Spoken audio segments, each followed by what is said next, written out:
আগতে আপোনাৰ কি ধৰ্ম আছে? হিন্দু ধৰ্ম আছে। আপোনাৰ নামটো কি আছিল? অনুৰাধা। আৰু এতিয়া কি হ'ল ইছলাম ধৰ্ম? অনুপা কাকন। অনুভৱ কাকত। আগৰ নাম হ'ল অনুৰাধা, এতিয়া হ'ল অনুপা কাকন। আপুনি এতিয়া ইছলাম ধৰ্ম গ্ৰহণ কৰিছে নেকি? ইছলাম ধৰ্ম মই গ্ৰহণ কৰিছোঁ। কিহৰ যোগেদি ইছলাম ধৰ্ম গ্ৰহণ কৰিছে? মই ইছলাম ধৰ্ম ভাল পাওঁ, তাৰ কাৰণে মই ইছলাম ধৰ্মটো আহিছোঁ। যিটো কোৰ্টত এফিডেভিট আপুনি কৰিছে নেকি?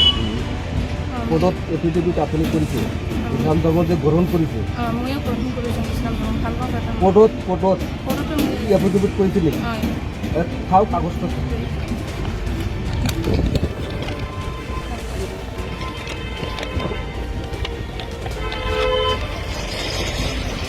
হয়, হিন্দু ধৰ্মৰ পৰা যে আপুনি মুছলিম ধৰ্ম গ্ৰহণ কৰিলে আপোনাক কোনোবা বাই পইচা দিছিলে নেকি?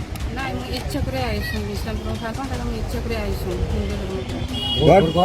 ঘৰটো শ্ৰীকাংগুৰি। শ্ৰীকাংগুৰি।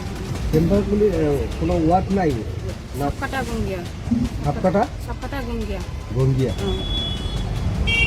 এতিয়া আপুনি তেনেহ'লে আপুনি ইছলাম ধৰ্ম গ্ৰহণ কৰি লৈছে অলৰেডি? লৈছোঁ, মই ইছলাম ধৰ্ম ভাল পাওঁ, ইছলাম ধৰ্ম থাকিম, তাত মই আহিছোঁ।